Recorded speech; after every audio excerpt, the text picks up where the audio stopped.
church kid story. So, you know, in the world, they got a statement that says, when the cat's away, the mice will play. That happens to happen in the church too.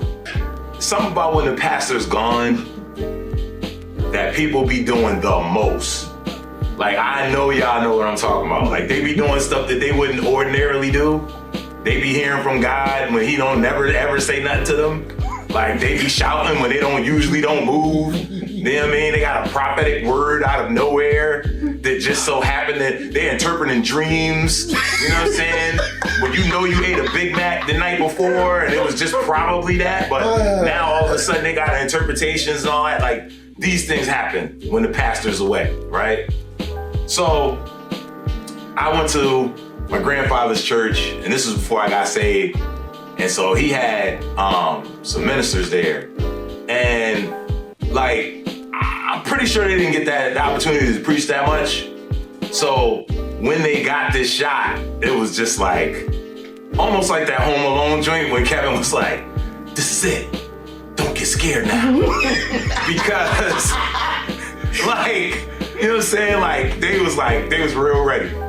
So the one guy, he gets the opportunity to preach, he gets up, and he goes into his message, or so I thought.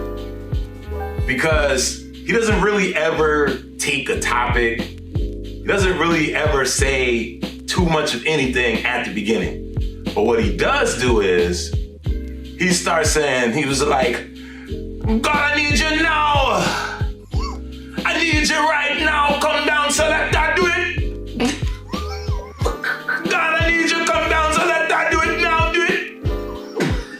I'm looking. Now, mind you, I'm on the drums. I'm unsaved. So I'm kind of like, you know what I mean? This is during the opening prayer. You know, most people are just like, you know, saying something like, Lord, you know, less of me, more of you, and all of that. This guy's going in. So by now, I got one eye open. I'm looking at the dude like, okay, this don't seem right.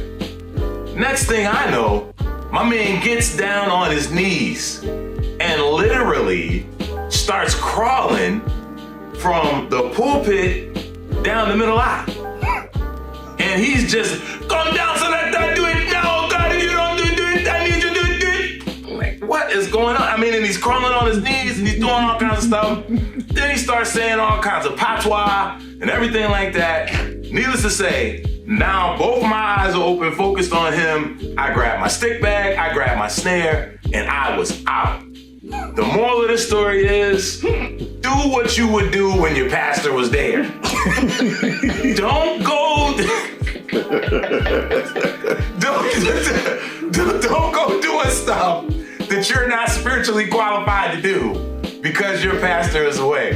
Because it might just get back to them in the form of somebody that was scared to death. That's to me. That's my quick church kid story.